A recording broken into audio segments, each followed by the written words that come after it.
So, first I wanted to congratulate you on doubling the percent of kids proficient on the last cycle. And I wanted to just take a minute or two to talk about what you attribute that to. So how did you achieve that? What did you do you think we can push out to the rest of the team? I mean, the biggest things that I was doing around this indicator was like after we had our initial benchmark testing, then we identified like what the area of need was. And then I was just having them create short constructed responses. Okay. And then I was also using the exemplars, coincidentally the exemplars you and I had created a few years ago around rhetorical analysis. And then having the kids try to mimic that style as much as possible before going into a full-length essay. When you say like having them mimic, what were you just telling them like copy this? So we were going over, so let's pull up the exemplar. Do you remember, so I gave them a copy of this, but on the slides, do you remember how we would go like claim, evidence, reasoning? Right. And then we had, like under claim, we had like another subsection of like, in your first part of the claim you're writing this, the second part you're writing this. So I was very explicit about all of that stuff, and so I did a model think aloud. And then the majority of the classes that we were the students were learning how to do that stuff were discussion based. And the students showed high engagement, so then I was able to really reinforce everything because they were already willing to learn this stuff, so I didn't have to push in that aspect. They just wanted to know how to do it. And I don't know, like, so I can recreate everything up to their willingness to just... Intrinsic motivation. Yeah. So that'll be something we want to think about going forward, because I think a lot of it's based on relationship, but not all of it. So those things that aren't necessarily relationship based, pushing it out to like gentry or and those occasionally using it because sometimes their kids are not as engaged as yours. And the models that I was using were very step by step, right? It wasn't anything to where like, you know, like with this, I'm giving them like this would just be a full essay, right? And like, yes, this is helpful, but when you like color code it or like have very specific like this is where you do this, this is where you do this, and this is how you make this move, right? It's a little bit more math-like, I guess I could say, right? Like right. Process oriented. Okay. So shifting into this cycle, specifically competency 2 performance indicator 3, which deals with coherence, style, and organization. Where we're going to start is with breaking out that performance indicator and what they need to know and what they should be able to do in order to demonstrate proficiency. So if we look at it, it says it's 3 parts. I can exhibit clear organization with the use of appropriate transitions to create a unified whole. I can establish and maintain a formal style using stylistically sophisticated, grade-appropriate language and domain-specific vocabulary. And I can provide a concluding statement or section that follows from the claim and assertions presented. So of those 3 subpoints, what do you think is the highest leverage? Like what's you have to get this first? I really just went in order. And so the first one, I can exhibit clear organization with the use of appropriate transitions, was the most important, especially because how I was presenting the information to them, right? I'm presenting them the exemplar and breaking down those parts so they can see for lack of better words, the clear organization of the essays. And then the way in which I don't know, I can go to number 2 if you want me to. So we can. In the ideal world, if your kids are writing decent essays, which of those 3 do you think is the most important thing at the end of the year? The first one. The first one? Yeah. All right. So yeah, we'll stick with organization then. So if we look at, I can exhibit clear organization with the use of appropriate transitions to create a unified whole. What do they need to know to be able to do that? They need to know. They need to have familiarity with whatever text, 'cause since this was a rhetorical analysis Right. that they were writing. They need to have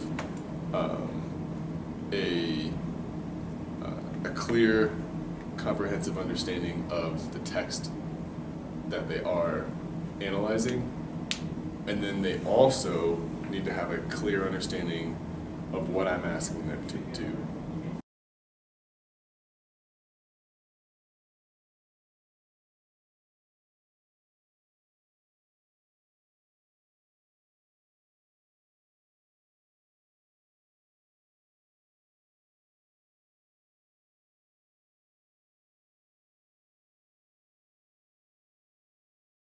Um, so then thinking of the no's and the do's, so we're not worried about understanding of text.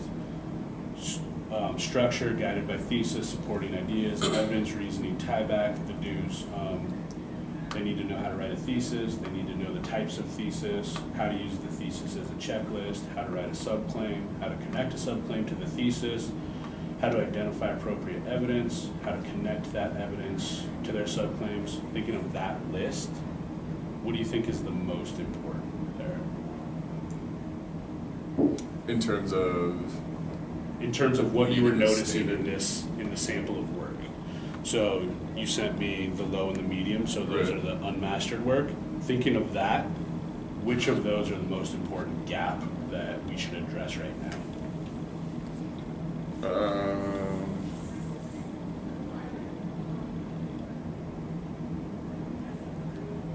So I don't think and it's not that I don't think, I know their theses were solid by and large, right? So they had the controlling idea.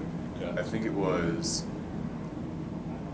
So thinking of Jordan M's work here. right, so like really just connecting the, let me just review this first paragraph. Okay, so this is why I flagged Jordan's, right? So Jordan had too many ideas, right? So one thing we were talking about is like, if you're when you're doing a rhetorical analysis, you're just looking at a single rhetorical move that the author is doing within a body paragraph, right? You're not looking at all three rhetorical appeals, right? Like ethos, logos, and pathos. You're going to talk about a single one of them. So immediately, his topic sentence addresses the use of ethos, logos, and pathos. And so he's trying to cram all of that into one, which kind of leads me to the assumption that he doesn't have a solid understanding of any three of them. Okay. Is this pretty representative of the gaps you were seeing in all of the unmastered work? Yeah. There were just too many ideas? Mm-hmm. Okay. Yeah, they're trying to just cram it all in there. So coming back to what they need to be able to do then. So clearly, I guess, separate their ideas. So like taking the thesis, right? Because like I think, let's see his thesis.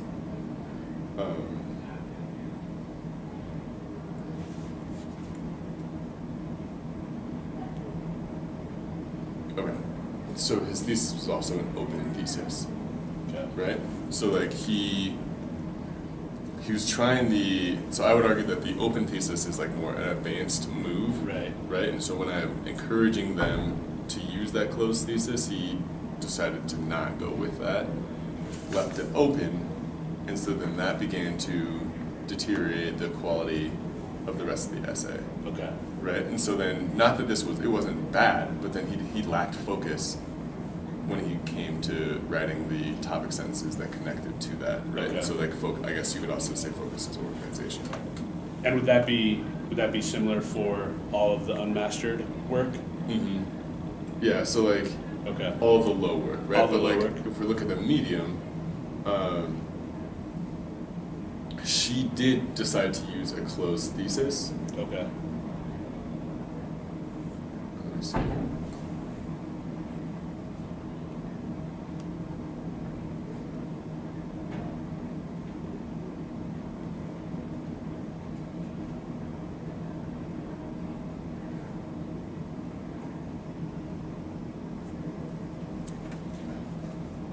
So her body paragraphs were just a little clunky. What do you mean by clunky? It just didn't flow very well, right?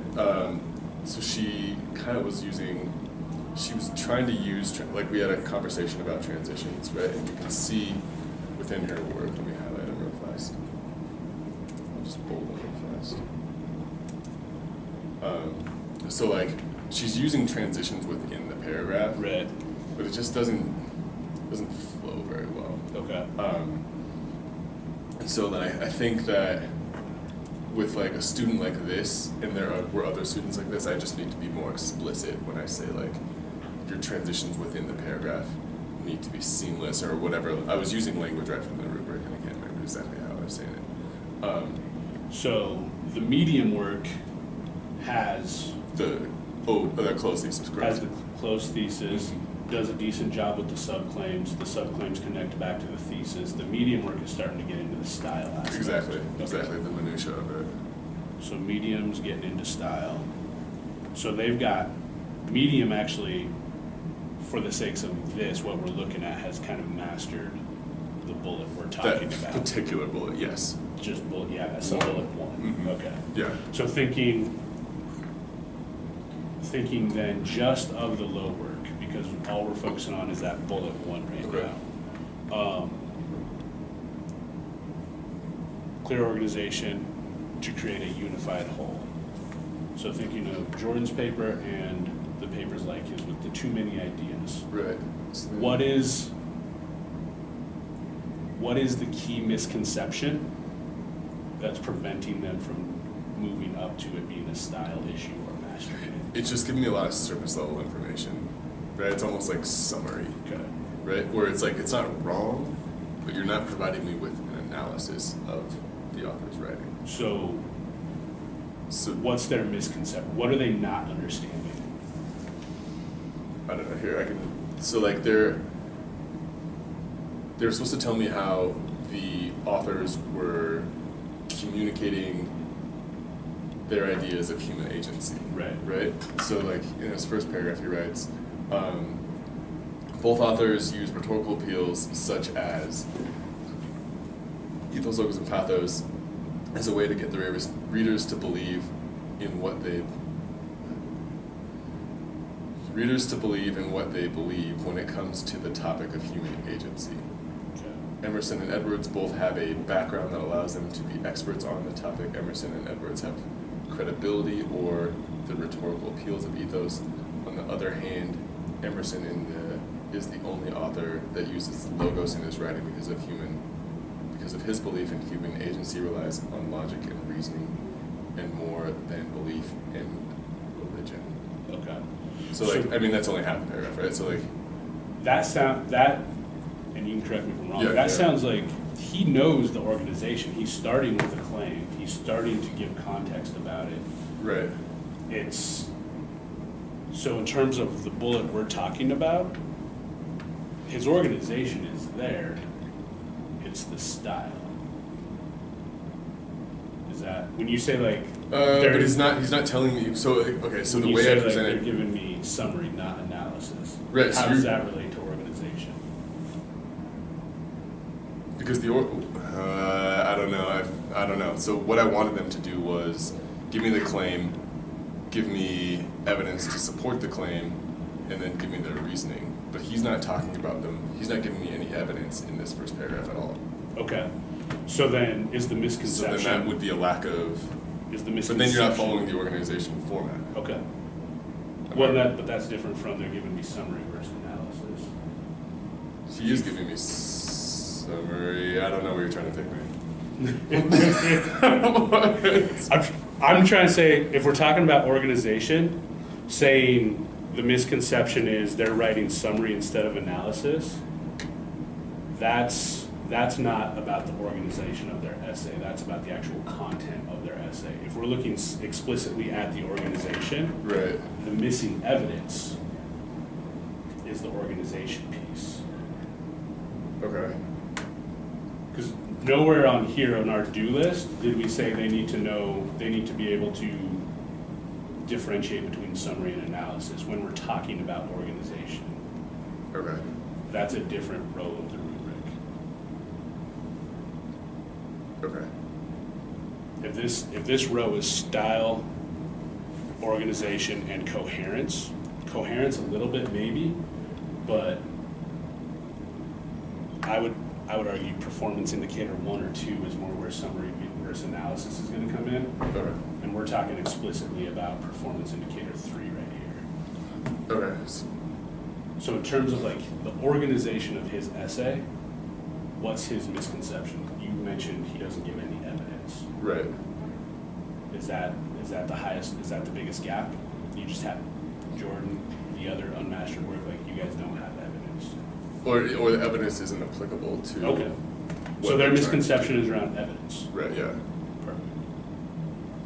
So if we can fix their understanding, their use of evidence, their organization is going to go up, which will then increase the overall quality of their essay. I would argue, yeah. Okay. And that's now an organization piece. But it's in a slightly different lane Right. than summary and analysis. Because in this Right. row, you're not grading their ability to analyze this part of the Correct. rubric, which this is all where our That's focus is right Yeah. now. Yes. Yeah, I just don't like the separation of it, but yes, Okay. I have to agree with you. We don't have to do. Well, I do, because I have to agree with the rubric, I guess. Okay. Well, this is the hard part of taking like what's a somewhat holistic Right, that's where measure I'm of an struggling. essay Right. and breaking it into like very concretely, what's the skill we need to fix for To us fix to this move thing. on. Right. So if evidence is their key gap, if you think of your low work as a whole, Jordan and everyone else who was low in this class, if we could correct, close the gap, have whatever language you want to use, their use of evidence, would that improve their organization and unification of their essay? Yes. Okay. So let's start there. Okay. How do we do that? How do we improve their use of evidence? Yeah. What's our reteach plan? So let's start very granular. This sounds so. Before we get into that, Yeah. do you think it's a model or is it a guided discourse? It's a model. So you're going to stand in front of the room and show them this is how you use evidence. Correct. Okay. Why not a show call?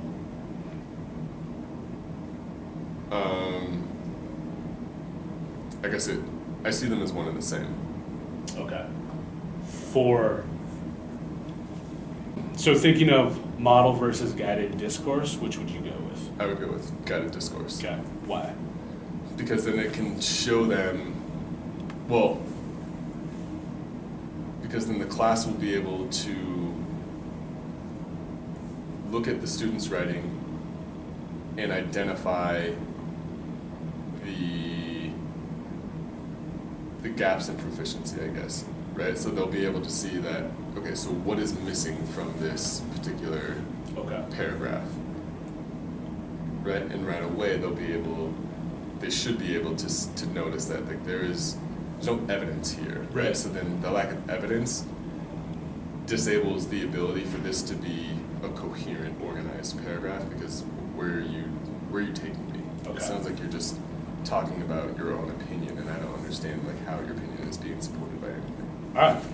So, let's take like 2 minutes, just rough out the reteach. What would the steps be? What would it look like? How are you going to introduce this? Do you want to just tell you or write it down? Rough out Okay. yours, I'll do one for me, Alright. and then we can talk about it. So what differences? Or anything So- you want to take? So I think the one thing that I did that's just slightly different, I just scripted the questions that I would ask. Which is good, yeah. I Right. think those are, and I just kind of put them in here. So I think it would be important before you jump to that to kind of center them back in, hey, let's go back and look at the rubric here. Oh, okay. Remember, this was our focus, performance indicator 3. And here's the gap we know, like here's the highest leverage gap we noticed that we need to close and guide them kind of towards that evidence piece. So look at rubric, identify gap. Yeah, and you can provide the gap. They don't need to identify the gap. You can tell them our gap was in evidence. And then what you have them do, where you push out, this is the I2 piece, pushing the rigor out to them, have them almost do like a no-show or a no-do chart. Like, when you're using evidence, what should your evidence be doing? Gotcha. And you're coming up with that checklist, which if you've already done it, it shouldn't take long. It should be, guys, this is in your notes, go back to it. Okay. And then you have the show call. So if you start with Jordan's, I think correcting it as a we do, let's talk about just, and again, always coming back to the evidence piece. Don't let them get into summary, grammar, analysis. Right. We're looking just at the use of evidence. Like the moves in the essay. Yeah, Okay. and even more specific than that, like we're looking just at how this one uses evidence. Okay. How can we improve this paragraph's use of evidence? Okay. And then I think you give them a one more chance as a you do in groups. So give them a second paragraph from a different essay that also doesn't use evidence well. Have them do the same thing. So say that one more time. So in addition to using this, use a second piece. Yeah. So Jordan's, if you're going to use this one, that's the week. Gotcha. Class example. I mean. Yeah. And then, all right, talk about it. Perfect. You guys have got a second paragraph, whether it's on Classroom, whether it's on a hard copy, however it is. You've got a second paragraph that doesn't do a great job using evidence. In your groups, I want you to fix it. Focusing again, like keep focusing them on the use of evidence, because that's what we've identified as their major misconception. Right. And then to kind of cement it for them, well, they've all gotten their essays back with their rubric. To kind of cement it, have the kids who are not proficient on this piece revise a body paragraph. Oh, okay. The kids who are proficient, I would have them justify, like, what did you do well in your paragraph? How did you use evidence well? Thinking about what we talked about in class, because that will also cement for them thinking about their use of evidence. And an effective way, I've done this in the past, and you have the benefit of like having the Chromebooks in the classroom, is you just put in a table into a Google Doc, and you tell them, this is your original paragraph that you're fixing, just copy and paste it in here, rewrite it right here, and then you have it side by side. Oh, okay. So for your sanity, you don't have their essay here and you're hunting for the paragraph. Right. Like, okay, just copy and paste the original here, rewrite it right here. You said for the proficient kids, they need to justify the moves that they made. Is that? Just explain, like, some way to get them to think, look at their use of evidence and say, oh, here's what I did well. Okay. Okay. And then for some of them, you may need to push them beyond, like, well, I used evidence well. Right. Yeah, I should say. Yeah. So like. Thinking of like the teacher debrief, you're like, well, what did you do? I taught it. Questions. Okay. What specific moves did you do? Like, if it was a long quote, how did you decide that was the most important part of the quote? Okay. So, all right. When do you think this will fit in with your pacing? Is this something like that'll be next week after break? Just 1 second.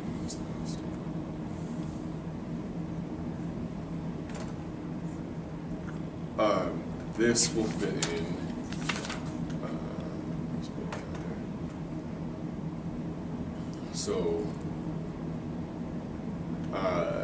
the beginning, end of next week. Okay. Let me go on break. So.